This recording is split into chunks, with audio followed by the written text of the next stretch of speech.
Ngayong nalalapit na ang undas, ang tanong ng mga residente, paano sila magbibigay respeto sa kanilang mga yumaong mahal sa buhay? Ayon sa Cura Parroco, ang mga nichong lumampas na sa 5 taong kontrata ang inuna nilang alisin. Ang kasunduan ng ilinilibing dyan, hanggang 5 years lang. So magbabayad lang sila ng 5,000, good for 5 years. And after 5 years, tatanggalin na yon. Paliwanag din niya tungkol sa halagang kanilang sinisingil. Yun yung moroso. Utang mo yon. Ngayon, papasok ka naman sa panibagong kontrata, magbabayad ka panibago.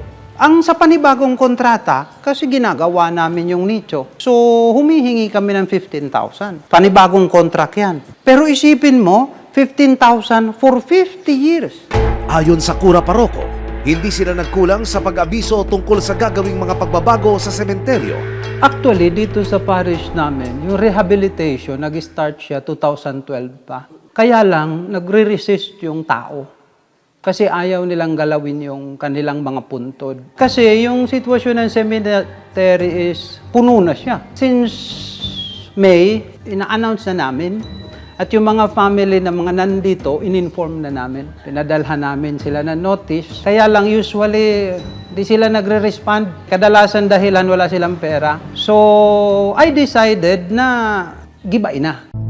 Ginagawa raw nila ang paggiba ng mga nicho at paghukay o yung pag-exhume sa labi bilang paghahanda sa road widening project ng gobyerno. Actually, kasama sa road widening, in advance lang namin. Kasi in-inform na kami ng DPWH. Ipinakita rin ng Cura Parroco ang ipinagawa nilang bagong libingan para sa mga nagnanais na ilipat dito ang kanilang mga yumaong mahal sa buhay. Ito po yung may bayad. Kasi siyempre, pinagawa namin. Kailangang maibalik yung ginastos para makapagawa ulit ng marami pa. Meron kaming isang malaking libingan na konkreto. Yun ay para sa mga walang pambayad.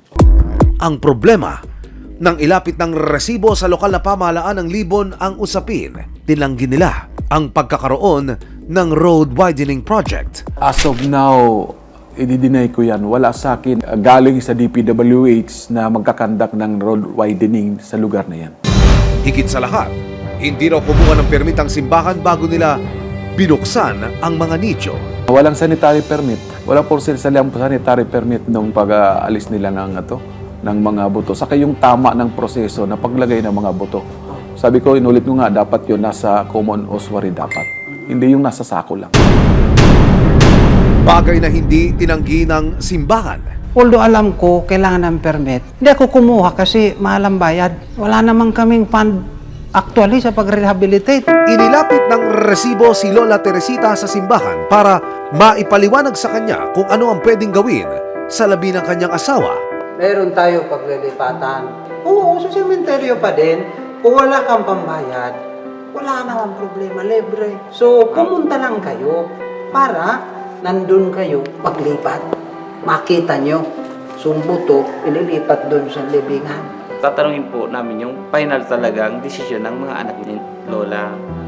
Ipinangako ng simbahan sa resibo na pwede silang tumanggap ng installment o hulugang bayad para sa mga kapos sa pera. Pumunta lang sila dito kasi welcome sila dito. Sa kanila ito. Kung wala silang pambayad, walang problema.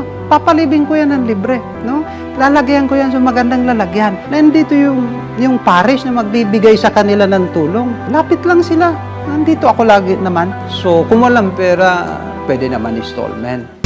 Pansamantalang ipinatigil ng LGU ang pagtibag sa mga nicho at pag-alis sa mga labi. Pinahinto muna namin yung construction.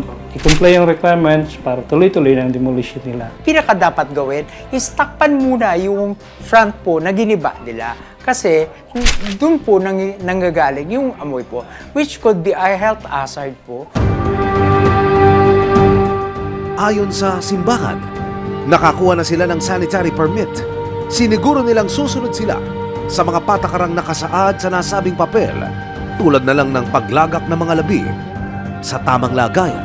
So, after undas, saka mag-continue yung renovation, saka maglalagay nung hinihingi nila. Sa lahat ng may concern sa cemetery, ang ating simbahan ay bukas. Dahil lagi kami handang tumulong. No? Sa mga nasaktan, humihingi po ako ng paumanhin. Pero sama-sama, malalampasan natin ito. Maraming salamat sa panonood, mga kapuso. Para masundan ang mga reklamong nasolusyonan ng resibo, mag-subscribe lamang sa GMA Public Affairs YouTube channel